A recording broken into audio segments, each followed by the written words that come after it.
Oi, eu sou o professor Mário. E eu sou a professora Gabriela. E se você está nos assistindo é porque você decidiu ver mais um vídeo sobre avaliação funcional e estética de danos. Se você deseja entrar em contato conosco para fazer uma pergunta, você pode fazer através das nossas redes sociais que está aparecendo aqui no vídeo.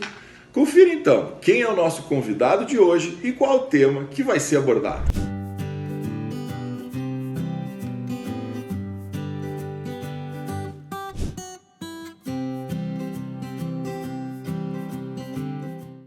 Professor Rogério, então no vídeo anterior aí o senhor comentou sobre a validação do AIP, né, aqui no Brasil, que o senhor orientou. Nos conte um pouco mais sobre esse trabalho, né, qual foi a relevância, qual foi a importância dele. Nos conte um pouquinho mais. Então, Gabriela, como a gente já começou a contar um pouco a história, né, falou do próprio Cobo lá anteriormente, né, o professor Cobo, que foi quem propôs o método na Europa, e a grande, né, relevância que foi o Mário ter estudado e feito essa tradução, transcrição e mais isso, né, validação para uso no Brasil, que ele possibilita efetivamente, né, a você ter um protocolo de análise, de ter um roteiro a ser seguido, né? Como eu falei, mais do que, né, a gente dá sorte, eventualmente, né, um periciano dá sorte de cair, né, como vocês sendo os avaliadores e que certamente trarão essa temática, né? Se isso se divulga, e pensando até na divulgação, né, de maneira até estratégica e contrariando um pouco, né, as orientações da pós-graduação à época, né, o professor Mário e eu, assim, a gente decidiu efetivamente buscar e divulgar o trabalho dele numa revista nacional de grande circulação, mas não cumprindo, né, a determinação exatamente de uma métrica de publicação internacional, porque ficava até meio contraditório. A gente fez o trabalho para validar no Brasil, e se busca uma publicação internacional, quer dizer, quem fora do Brasil vai usar o método, né, que é para ser usado no Brasil. Então, a gente, de maneira até consciente, né, e sabendo eventualmente um preço a pagar na pós-graduação, optou por essa divulgação nacional, né, para efetivamente buscar, né, uma repercussão local, regional e aqui no Brasil. E acho que a gente, eu particularmente, não me arrependo dessa decisão e acho que isso tem sido efetivo.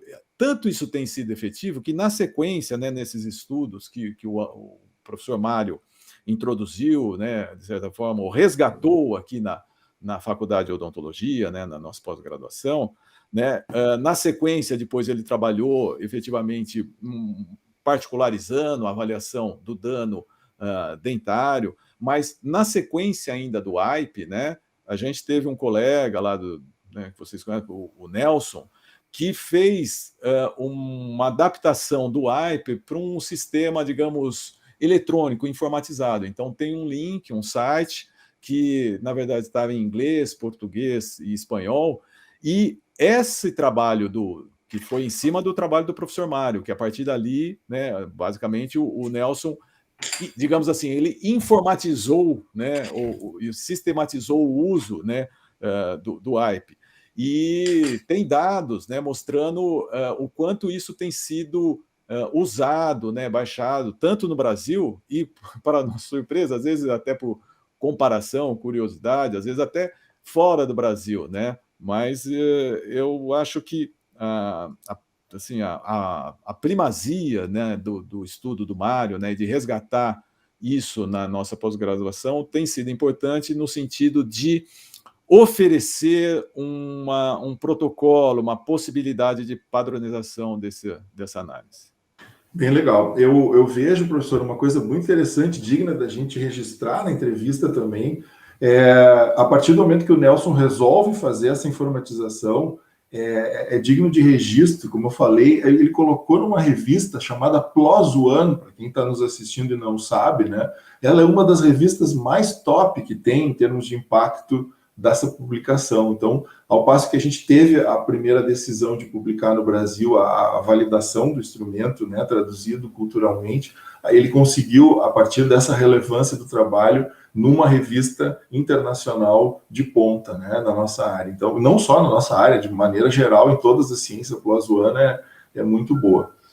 E aí, só para complementar, professor, eu acho legal também de citar, e nós estamos juntos, os três aí nesse trabalho, né, o trabalho da Carolina Rodrigues, né, nossa colega agora, né, então fez a formação com a gente e a gente teve a oportunidade de pesquisar o dano dentário a partir das duas distâncias, né, um trabalho aí de Rouget, francês aí de muitos anos atrás, de 96, onde ele avalia a distância social, que seria uma distância de 3 metros, né, da pessoa com a lesão, e da distância íntima de 50 centímetros. Então, a gente teve a oportunidade, todo mundo que chegava na BO tinha 2 painéis, um bem perto e um mais longe, para fazer a avaliação, né, como sujeitos da pesquisa, quem topou fazer voluntariamente, né, e participar.